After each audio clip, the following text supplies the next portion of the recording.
Last time discuss किया था कि फितने दज्जाल जो है उसके बारे में आप सल्लल्लाहु अलैहि वसल्लम ने फरमाया कि क़ाल रसूलुल्लाह सल्लल्लाहु अलैहि वसल्लम यक़ुल, सहाबा फरमाते हैं, हज़रत नवास बिन समाअन रज़ी अल्लाह ताला अन्हु दज्जाल के बारे में सवाल करते हुए आप सल्लल्लाहु अलैहि वसल्लम से कहते हैं कि क़ुलना या रसूलल्लाह वमा लबिसहु फ़िल अर्ज़, कि दज्जाल ज़मीन में कितने साल रहेगा या कितना अरसा रहेगा। आप सल्लल्लाहु अलैहि वसल्लम ने फरमाया क़ाल अर्बऊना यौमा, 40 साल रहेगा, 40 दिन रहेगा। यौमुन का सना, पहला साल ऐसे होगा, पहला दिन ऐसे होगा जैसे साल। व यौमुन का शहर, दूसरा दिन ऐसे होगा जैसे एक महीना होता है। व यौमुन का जुमुआ, तीसरा दिन ऐसे होगा जैसे कि एक हफ्ता होता है। साइरु अय्यामिही का अय्यामिकुम, उसके बाद के जो बाकी दिन होंगे यानी बाकी 37 दिन वो ऐसे होंगे जैसे तुम्हारे आम दिन होते हैं। तो सहाबा कहते हैं कि हमने पूछा कुलना या रसूलुल्लाह फ़ज़ालिकल यौमुल लज़ी का सना, कि जो पहला दिन एक साल की तरह होगा, अतकफ़ीना फ़ीही सलातिल यौम, क्या उसके अंदर एक दिन की नमाज काफ़ी हो जाएगी। क़ाला ला अक़दिरू लहू क़दरी, कि वो जो है ना एक दिन जो साल के बराबर होगा उसके अंदर ऐसा नहीं है कि आप पूरे साल के बराबर एक बार नमाज़ पढ़ लें, भजन बैठें कि उसमें आप एक बार नमाज़ पढ़ लें तो काफ़ी हो जाएगी। नहीं, आपको हिसाब उसी तरह आम दिनों की तरह लगाना पड़ेगा और उसमें नमाज़ पढ़नी पड़ेगी। ये हदीस बहुत ही अहम है फितने दज्जाल को समझने के लिए। हम इख्तलाफ सुनते हैं पूरे सोसाइटी में, उलमा में, कि आप अगर किसी से पूछें फितने दज्जाल क्या है तो वो कहेगा कि दज्जाल वजाल नहीं आना, वो एक निज़ाम है, एक सिस्टम है जो चल रहा है या आएगा, या अभी भी फितना न्यू वर्ल्ड ऑर्डर है, दुनिया का निज़ाम है जो चल रहा है। आप किसी और से पूछे तो वो कहेगा सिस्टम विस्टम नहीं है, बंदे ने आना है, एक बंदा है वो एक्चुअल में आएगा और वो खुदाई का दावा करेगा और लोग उसको फॉलो करेंगे और जो है वो उसके पास जो निशानियाँ वो सारी होंगी। ये हदीस, ये सही मुस्लिम की हदीस मैंने आपको सुनाई है, ये सही रवायत है, मुस्लिम शरीफ की हदीस है। इस हदीस के ऊपर अगर आप गौर करें तो आपको ये बिल्कुल वाज़े हो जाएगा कि दज्जाल एक सिस्टम भी है और दज्जाल एक शख्स भी है। एक शख्स एक साल तक दिन नहीं गुजार सकता, या किसी के आने से एक दिन एक साल तक लंबा नहीं हो जाता। इट मीन्स कि it denotes an era, there is going to be a long era, then यानी एक साल, then a shorter version of a similar era, कि एक और ज़माना आएगा जिसमें उसका कुछ पार्ट होगा, उसी तरह की चीज़ें होंगी, मज़ीद सख्त हो सकती हैं। फिर तीसरा होगा जो इवन उसका 1/4 होगा या उसका एक पार्ट होगा दूसरे एरा का। 3 days are going to be 3 eras, एक लॉन्गर एरा, फिर उससे शॉर्टर, फिर उससे शॉर्टर। उसके बाद जो बाकी 37 days होंगे तब जो है एक पर्सन भी आएगा, क्योंकि क़यामत की जितनी भी निशानी आप सल्लल्लाहु अलैहि वसल्लम ने बताई है वो एक पर्सन के बारे में है कि दज्जाल, आप सल्लल्लाहु अलैहि वसल्लम ने फरमाया कि मैं तुम्हें दज्जाल से वैसे डराता हूँ जैसे सब अंबिया ने अपनी कौमों को दज्जाल से डराया है, और हज़रत नूह अलैहिस्सलाम ने अपनी कौम को दज्जाल से डराया था। लेकिन मैं तुम्हें दज्जाल के बारे में एक ऐसी बात बताऊंगा जो किसी नबी ने अपनी उम्मत को नहीं बताई होगी, और वो ये है कि दज्जाल काना होगा और तुम्हारा रब काना नहीं है। अल्लाह तो हर चीज़ से पाक है, वो सुबहान है, वो हर मोहताजी से पाक है, उसको देखने के लिए हमारे जैसी आंखें नहीं चाहिए, उसको ऊँग नहीं आती, उसको नींद नहीं आती, उसको खाने की ज़रूरत नहीं, उसको सोने की ज़रूरत नहीं, उसकी कोई लिमिटेशन नहीं है। तो इसी तरह अल्लाह ताला इस लिमिटेशन से भी पाक है कि नऊज़ बिल्लाह वो काना हो, लेकिन दज्जाल काना होगा। फिर आप सल्लल्लाहु अलैहि वसल्लम ने मज़ीद वाज़े फरमाया कि दज्जाल की एक आंख जो है उसकी जगह पे फोड़ा होगा, वो ऐसे उभरी हुई होगी, और दूसरी आंख जो है उसकी सही होगी। और फिर इब्ने सयाद एक शख्स था आप सल्लल्लाहु अलैहि वसल्लम के दौर में, अगर आप उसकी रवायात पढ़ें तो ये बिल्कुल वाज़े हो जाता है कि दज्जाल एक शख्स भी होगा, क्योंकि इब्ने सयाद जो है वो उसके पास आप सल्लल्लाहु अलैहि वसल्लम एक दफ़ा गए और आप सल्लल्लाहु अलैहि वसल्लम ने उससे पूछा कि बता मैं दिल में क्या सोच रहा हूँ। तो आप सल्लल्लाहु अलैहि वसल्लम ने दिल में किसी धुएँ का लफ्ज़ सोचा। वो इत्तफाक से इस धुएँ का जिक्र हो रहा है तो उससे मैच भी हो रहा है, लेकिन जस्ट आप सल्लल्लाहु अलैहि वसल्लम ने धुएँ को सोचा तो इब्ने सयाद ने फ़ौरन कह दिया धुआँ। तो आप सल्लल्लाहु अलैहि वसल्लम ने फिर मतलब है कि उसको कुछ अल्फाज कहे कि यानी उससे वाज़े होता है कि आप सल्लम को शक था कि कहीं ये दज्जाल ना हो। उस टाइम तक आप सल्लल्लाहु अलैहि वसल्लम पर भी ये वाज़े नहीं किया गया था कि दज्जाल ये इब्ने सयाद ही है या बाद में होगा। बाद में यकीनन आप सल्लल्लाहु अलैहि वसल्लम पर भी वाज़े कर दिया गया होगा जिस तरह की निशानियाँ आप सल्लल्लाहु अलैहि वसल्लम ने बताई हैं। तो इट मीन्स कि दज्जाल would be a person as well, but दज्जाल is going to be a system as well. Last time हमने जिक्र किया था कि वो सिस्टम क्या है, कैसे पॉसिबल है उस सिस्टम की इम्प्लीमेंटेशन। तो उसका मैं समरी आपको बता देता हूँ। आपने जाके वो वीडियो इंशाल्लाह कल पब्लिश होगी, आप अपना नंबर ज़रूर सब मुझे देते जाएं ताकि मैं आपको लिंक भेजूँ।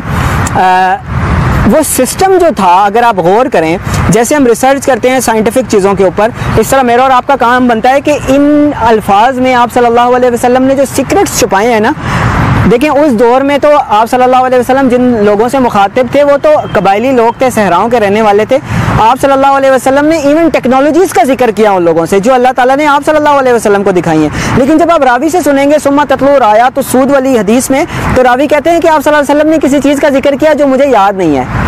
इट मीन्स कि आप सल्लल्लाहु अलैहि वसल्लम, बाकी सारी हदीस याद है, कोई एक स्पेसिफिक पार्ट रावी कोट नहीं कर सके क्योंकि that must be some technology, क्योंकि आज के दौर की बात हो रही है। तो इसी तरह आज के दौर के लिए हमारे लिए आप सल्लल्लाहु अलैहि वसल्लम ने, अल्लाह ताला ने आप सल्लल्लाहु अलैहि वसल्लम के ज़रिए मैसेजेस छोड़े हैं कि तुम्हारे दौर में जो दज्जाल आना है, तुम्हारे दौर में इमामुल महदी ने ज़ाहिर होना है, तुम्हारे दौर में ऐसे होना है, ऐसे होना है। तो वर्डिंग्स ऐसी यूज़ हुई हैं कि हम उसको आइडेंटिफाई कर सकें। और ये एकेडमिक और पढ़े लिखे लोगों का ज़्यादा काम बनता है कि जिस तरह हम साइंस के ऊपर रिसर्च करते हैं, एकेडमिक्स के ऊपर रिसर्च करते हैं, हम हदीस के ऊपर भी रिसर्च करें और फिगर आउट करें कि इनके अंदर क्या मैसेजेस पिन्हा है। कहने का मकसद ये है कि जो पहला दिन है उससे मुराद, हमने ये कंक्लूड किया था विद प्रूफ्स कि उससे मुराद जो ब्रिटिश एम्पायर है, it's rule all over the world, that was the first day of दज्जाल। हाउ, कैसे था, ये हम लास्ट डिस्कस कर चुके हैं। आपको थोड़ा सा रेलेवेंट लग रहा होगा, लेकिन प्लीज़ इससे आप मोटिवेट हों कि आपने वो पूरा सुनना है। उसकी कुछ चीज़ें ऐसी थी कि अल्लाह ताला ने एक तो उसको रूल ऐसा दिया था जैसा अल्लाह ताला, जैसा खुदाई का दावा हो सकता है नाउज़ुबिल्लाह, कि अल्लाह ताला की ज़मीन पर सूरज कभी गुरूब होता है कि नहीं? अल्लाह की ज़मीन पर सूरज कभी गुरूब नहीं होता। हमारे लिए गुरूब होता है, अल्लाह की ज़मीन पर कहीं ना कहीं सूरज रहता है। ये अल्लाह ताला की खासियत है, उसकी सल्तनत इतनी बड़ी है कि सूरज कहीं ना कहीं रहता है। अल्लाह ताला ने ये वाली खासियत, दज्जाल को ऐसी सलाहियतें अल्लाह ताला देगा, ऐसी ट्रिक्स देगा कि जिससे लोग वाकई उसको खुदा समझने लगेंगे नाउज़ुबिल्लाह। तो अल्लाह ताला ने ये वाली खासियत, ये ट्रिक अल्लाह ने दे दी किसको? ब्रिटिश एम्पायर को। At one time in time for 100 years they were ruling the world 26 million square kilometers। Pakistan का रकबा 8 लाख के करीब है। 26 मिलियन मीन्स कितना बनता है? 2 lakh, 2 crore 60 lakh square kilometres. 2 crore 60 lakh square kilometres के ऊपर, यानी दुनिया के इतने बड़े रकबे के ऊपर अफ्रीका से लेकर यहाँ तक वो हुकूमत कर रहे थे। और सूरज कभी गुरूब नहीं होता था। यानी हमारे लिए तो रात है, अब हमें 12 घंटे इंतज़ार करना पड़ेगा, फिर सूरज निकलेगा दोबारा। जितनी बड़ी मर्जी सल्तनत पाकिस्तान को, जब 12 घंटे में इंतज़ार करना पड़ेगा पूरी, यानी एक जगह से सूरज निकलता तो दूसरी जगह पे पूरे सर्कल पे उनकी हुकूमत थी। ठीक है, ये one of the few science है। और इस तरह की बहुत सारी चीज़ें हमने वाज़े की थी कि that was the first day of दज्जाल। Now the second day could be, हम नमाज यहीं पे पढ़ेंगे इसलिए हमें कोई वो नहीं है जल्दी, अभी भी 20-22-25 मिनट है नमाज में। ये मौसम की वजह से थोड़ा सा अंधेरा लग रहा है। एनीवेज, अच्छा, अब हम एक बड़े इम्पॉर्टेंट पर्सपेक्टिव के तरफ बात करते हैं कि 1600s में 1500-1600 that was the initial time of British empire, जब वो अपने पर फैला रहे थे। ब्रिटिश एम्पायर जब मिड में थी, स्टार्टिंग में थी ना, उसी वक्त में ज्यूज़ जो थे, रोमन एम्पायर के ज्यूज़ थे। एक ज्यू था, उसका नाम था एम्स्टेल मोजेस रॉथशाइल्ड। एम्स्टेल मोजेस रॉथशाइल्ड, इसके घर में जी, एम्स्टेल मोजेस रॉथशाइल्ड ये एक शख्स था कि जो रोमन एम्पायर में, इसके फादर का, इसकी फैमिली का, यहूदी था, बिजनेस था यहूदियों का, आपको पता है, कर्ज देना लेना सूद के ऊपर और मनी एक्सचेंज और करेंसी का बिजनेस था। They slowly grew into something that is the biggest scam of this time। उससे पहले सिक्कों में और सोने के और इन चीज़ों में तिजारत होती थी। उन्होंने पूरी दुनिया की करेंसी ली और उसको अपने पास जमा कर लिया और हमें कागज़ पकड़ा दिए, जिसको आप करेंसी नोट कहते हैं। पहले मेरे पैसे होते थे, मेरे पास होता था, मैं उसको तोड़ूँ, लॉकेट बनाऊँ, बेचूँ, जो मर्जी करूँ।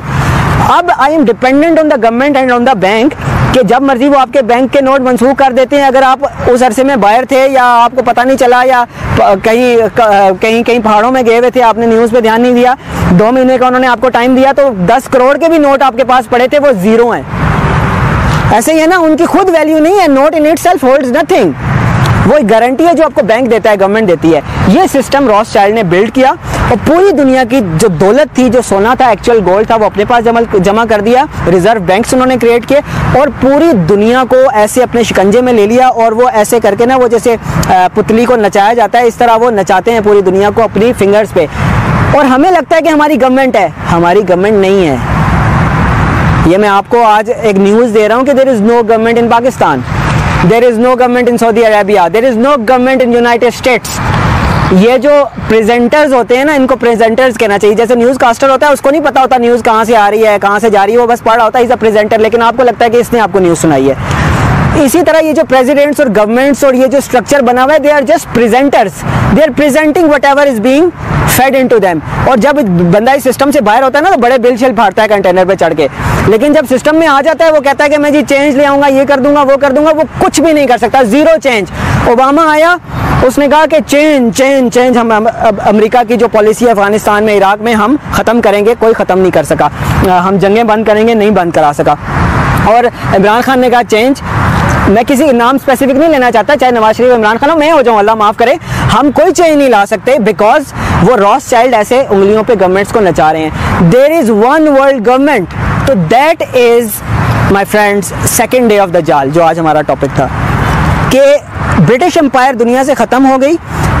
ब्रिटिश एम्पायर जब अपनी जोबन पे थी, उस वक्त इन्होंने ये मॉनेटरी सिस्टम इंट्रोड्यूस किया। बेसिकली अल्लाह ने उनको अलाउ किया, ये मॉनेटरी सिस्टम सिखाया। देखें, शैतान को भी तो अल्लाह ताला ने सलाहियतें दी है ना, शैतान तो कुछ नहीं है ना, खुद से अल्लाह ताला ने ढील दी हुई है। इसी तरह से दज्जाल को भी अल्लाह ताला ढील देगा, इतनी ज़्यादा ढील देगा कि वो खुदाई का दावा करेगा और उसको प्रूव करने में कामयाब हो जाएगा। तो that is the case as well कि यहाँ पे भी यहूदियों को अल्लाह ताला ने ये ढील दी कि वो दुनिया को कंट्रोल कर सकें, सबको नचाएं और फाइनली लोगों को ये समझे कि हम आज़ाद दुनिया में रह रहे हैं, लेकिन सब नौजुबिल्लाह सजदे उन्हीं को कर रहे हैं, उनके सिस्टम को कर रहे हो। तो अल्लाह ताला हमें फितना दज्जाल से महफूज फरमाए। आप सल्लल्लाहु अलैहि वसल्लम ने फरमाया कि दज्जाल और उस ज़माने को अगर कोई पा ले तो वो उसके सामने सूरतुल कहफ की पहली 10 आयतें तिलावत करें। इसी तरह जुमे वाले दिन सूरह कहफ पढ़ने की बहुत ज़्यादा फजीलत आई है, उससे इंसान फितना दज्जाल से महफूज रहता है। अक़ूलु क़ौली हाज़ा व मा अलैना इल्लल बलागुल मुबीन। अगर किसी के कोई क्वेश्चंस होंगे तो हम डिस्कशन कर लेंगे नमाज के बाद। आप सबका आने का बहुत शुक्रिया। प्लीज़ आते हैं।